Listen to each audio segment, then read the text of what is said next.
नमस्कार। इस विशेष चर्चा में बहुत बहुत स्वागत है। आज हम बात करने वाले हैं सुरक्षित शनिवार के बारे में। यह एक ऐसी जबरदस्त पहल है जो हमारे स्कूलों में आपदा प्रबंधन यानी डिजास्टर मैनेजमेंट की एक काफी ठोस नींव रखती है। तो आइए बिना वक्त गंवाए सीधे इसके मेन पॉइंट्स पर आते हैं और देखते हैं कि ये पूरा सिस्टम काम कैसे करता है। देखिए, हम सब जानते हैं कि प्रकृति का मिजाज काफी अप्रत्याशित यानी अनप्रिडिक्टेबल होता है। तूफान या आंधी को आने से तो कोई रोक नहीं सकता, राइट? लेकिन एक समाज के रूप में बच्चों और स्कूलों को तैयार रखना पूरी तरह हमारे हाथ में है। तो यहाँ सबसे बड़ा सवाल यही उठता है कि जब प्रकृति अपना रौद्र रूप दिखाती है तो क्या हम वाकई तैयार हैं?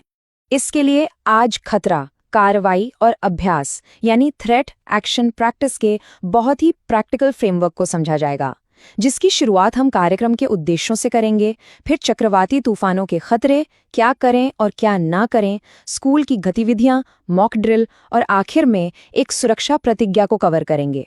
तो चलिए फटाफट आगे बढ़ते हैं। सबसे पहले आते हैं पहले पॉइंट पर, कार्यक्रम का उद्देश्य यानी सुरक्षा की एक मजबूत संस्कृति बनाना। तो आखिर ये सुरक्षित शनिवार हासिल क्या करना चाहता है?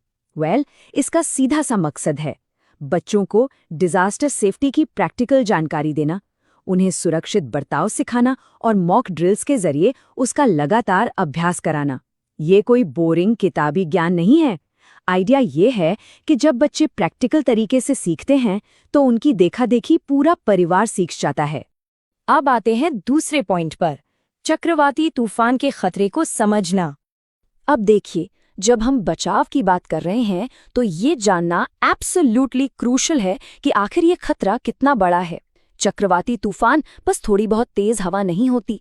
ये अपने साथ तेज हवाएं, अचानक आने वाली भारी बारिश, आसमानी बिजली और उखड़ते हुए पेड़ या खंभे लेकर आता है।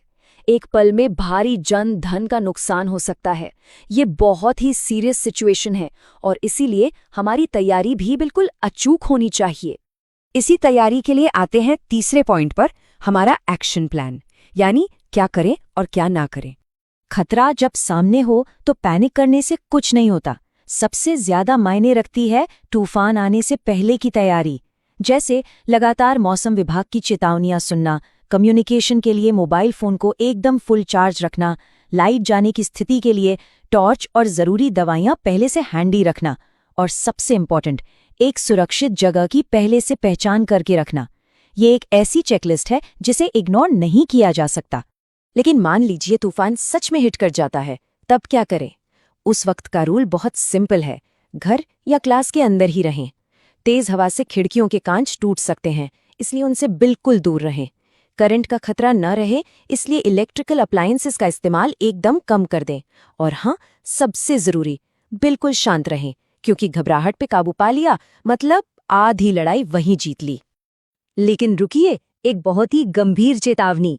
सुरक्षित रहने के लिए क्या करना है, इससे कहीं ज्यादा जरूरी ये जानना है कि उस वक्त क्या बिल्कुल भी नहीं करना है।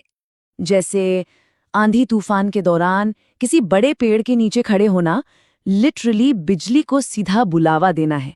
ये तुरंत जानलेवा साबित हो सकता है। रास्ते में टूटे या गिरे हुए तारों को भूल कर भी ना छुएं।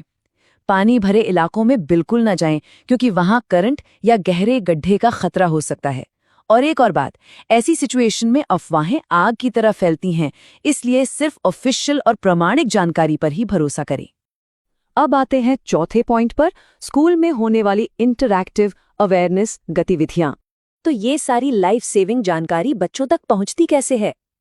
बच्चे सिर्फ लेक्चर सुनकर नहीं, बल्कि खेल खेल में ज्यादा अच्छे से सीखते हैं।